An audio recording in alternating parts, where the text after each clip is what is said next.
moment, nous parlerons cinéma avec nos deux invités que nous avons beaucoup de plaisir à recevoir ce soir. Muriel Robin et Christian Clavier, ils sont les héros d'une comédie On ne choisit pas sa famille, un film plein d'humour et de rebondissements sur un sujet important, l'homoparentalité. Et c'est Christian Clavier qui signe ici sa première réalisation. Nous en parlerons à la fin de ce journal.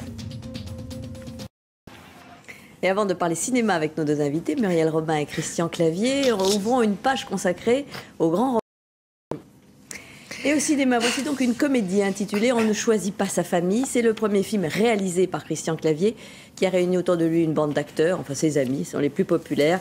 Jean Reno, Muriel Robin, vous êtes là tous les deux, bonsoir. Bonsoir. Merci beaucoup de venir nous voir. Alors c'est un film qui parle d'un sujet de société, d'un sujet d'actualité, l'homoparentalité, mais qu'il fait avec humour et énergie.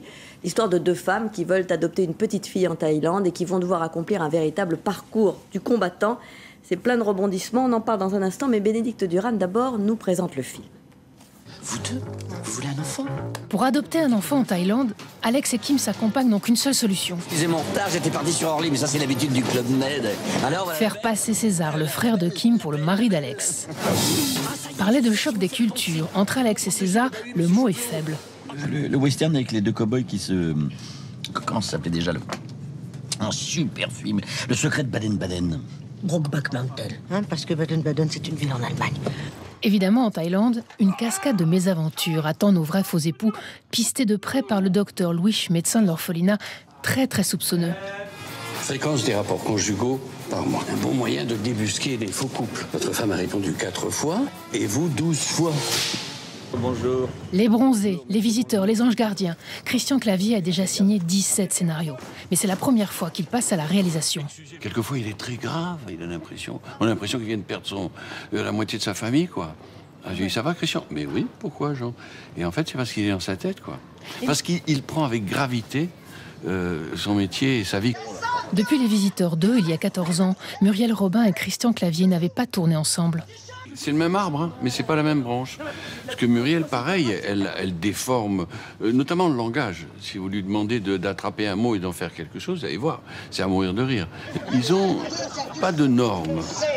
Pas de limite non plus au délire, ce qui permet au film d'aborder le thème de l'adoption homoparentale sans détour et avec le sourire. Alors pas de normes, pas de limites, comme si une famille s'était recomposée presque 15 ans après ce film dans lequel vous jouiez avec Jean Reno et Christian Clavier. Muriel Robin, est-ce que déjà vous avez eu du plaisir à tourner ce film? Beaucoup de plaisir à l'idée de former un couple avec Christian. On en était un peu les premiers spectateurs, l'idée étant de Christian, mais je pensais vraiment que ce couple allait faire plaisir aux gens, et ça commence évidemment par notre plaisir, évidemment, donc beaucoup de plaisir. Alors il faut dire, Christian Clavier, que ce couple est un peu improbable. Vous êtes César Borgnoli, qui est assez lourd et maladroit, pas forcément méchant. Non, c'est quelqu'un qui pense tout ce qu'il ne faut pas penser sur cette situation, qui pour moi est un prétexte. Je n'ai pas la prétention de traiter le sujet tel que... c'est un thème, c'est un cadre tout à fait important. Et puis après, j'ai voulu faire la comédie la plus distrayante possible. Donc je trouve que ce couple, qui au départ est improbable, impossible, ils ne peuvent pas s'entendre, rien ne les rapproche, ils ne pensent rien sur rien la même chose. Il faut dire que mon personnage pense une connerie au maître, donc évidemment c'est un problème par rapport à elle, parce qu'il la met en danger en Thaïlande pour adopter cette petite fille, parce que accueillie par Jean Reno qui nous fait remplir un questionnaire qui surveille, qui est envoyé par l'orphelinat pour savoir si ce couple est un bon couple par rapport à cette petite fille. Et là-bas, si vous transgressez la loi, vous pouvez vous retrouver avec 200 années de prison très vite. Donc il est très dangereux pour elle, et elle est obligée de couvrir et de supporter ce gars. Donc on s'est dit, c'est des couples de comédie pure qui sont extrêmement régalantes à jouer et très amusantes à raconter. Puis en plus, ça servait la situation. Alors ça sert effectivement à un sujet sérieux, Muriel Robin. On rappelle qu'en France, il y a entre 25 000 et 40 000 enfants qui sont élevés par des couples homosexuels. C'est un sujet sérieux traité sur le mode de l'humour et de la comédie. Est-ce que vous pensez que le rire peut faire avancer les choses? J'en suis persuadée. Je crois que ce film n'a pas cette... Enfin, oui, c'est le film, message politique, mais cette vocation, en tout cas, parfois, ça peut échapper. Mais inévitablement, en ne prenant pas parti et en montrant les choses, encore une fois... ce couple de femmes, c'est un prétexte, puisqu'elles ne peuvent pas, deux femmes, partir en Thaïlande, on va faire un autre couple, et le couple du film, c'est quand même Christian et moi, mais oui, parce qu'on rit, parce qu'on est dans quelque chose qui est très agréable, donc inévitablement, ça fera bouger un petit peu quelque chose, j'en suis sûre, je l'espère.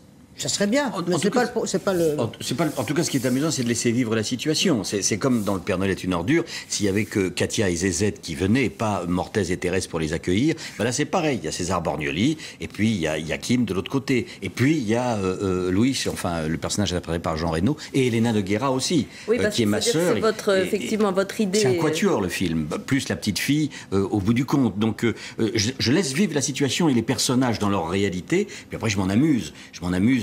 En décalant évidemment cette réalité, parce que sinon je resterai très didactique, où je voudrais donner un message que je n'ai vraiment pas et sincèrement pas la prétention de donner. Et puis vous allez sans doute à rebours de certains clichés, puisque le couple que vous formez, Muriel Robin, avec Elena Noguera, c'est évidemment tout sauf un couple de femmes homosexuelles caricatural. On a pensé à Gazon Maudit, qui était un film formidable, mais les choses ont évolué. C'est pas des camionneuses, non, elles sont deux jeunes femmes. Elles sont très belles, très sexy. Et... Christian souhaitait, deux femmes, que les deux personnages ne soient pas dans la caricature. En ça, c'est intéressant parce que ça roule. C'est acquis, ce couple. Voilà, je ne sais pas si on en est là aujourd'hui, mais en tout cas, c'est toujours les yeux, le regard de César porté là-dessus, qui lui, de toute façon, est toujours pour ramener à quelque chose de un peu les voix de tout le monde. Le un peu choqué de ça, donc il est un peu tout le monde toujours, donc ça c'est très plaisant parce qu'il est là, il parle pour nous. Et puis il y a un petit peu toutes les bêtises qu'on n'ose pas dire, que personne n'ose dire. Dès qu'il essaye de faire bien, c'est catastrophique, il manque de tact. Il est comme beaucoup aussi de Français quand ils partent à l'étranger un peu loin et qu'il est hors de ses bases, il a très très vite peur. Donc à ce moment-là, il panique et il peut faire n'importe quoi et c'est une bêtise. Et puis il n'a pas un regard complètement ouvert sur le monde.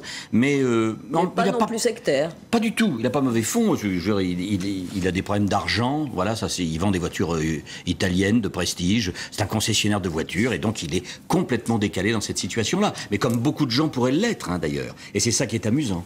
Et tout le monde va d'ailleurs il y a un partenaire dans ce film, c'est le pays. Oui. Quand même. Oui. C'est important parce que quand on va au cinéma, voilà, je veux dire des choses importantes parce que c'est court. Vraiment, il m'est très agréable de pouvoir dire que tout le film n'est pas dans la bande-annonce, mais vraiment, et de dire qu'il y a aussi un moment, il y a le camion, on est tous les trois dans la voiture avec Jean Reno, et on entre dans Bangkok. On va se balader. Voilà, alors donc quand on a une vraie comédie et qu'en plus on se balade avec le journal qu'on vient d'entendre et tout ce qui se passe, je pense que ce film tombe au bon moment. Oui, on a une pensée pour eux, parce que les trois quarts des décors on a tourné sont inondés, les inondations sont partout. Inondé, mais et donc on a une pensée pour eux parce qu'ils nous ont magnifiquement accueillis avec une énergie telle que ça a beaucoup servi la comédie, ça m'a beaucoup aidé. Voilà. Merci beaucoup à tous les deux d'être venus nous voir pour ce film On ne choisit pas sa famille, donc sorti mercredi prochain. Il y a Jean Reno, évidemment, Elena Noguera à vos côtés. Avant de refermer ce journal, sachez que la nouvelle Miss Monde, c'est Miss Venezuela. Et oui, bien sûr. C'est pas vous, Muriel Robin. Qu'est-ce qui s'est passé?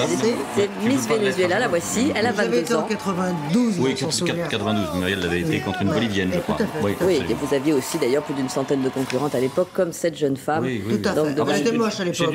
C'est une compétition dure, c'est une compétition difficile. Et l'a remportée. Moi, j'ai pas voulu faire Monsieur Univers parce que. T'as bien fait. Allez, merci à tous les deux. M'intéresser à autre chose. Ça va vous, Claire, sinon? Très bien, merci. Nous sommes très heureux. Et c'est la fin de ce journal. C'est la fin. Merci. Tout de suite, la météo.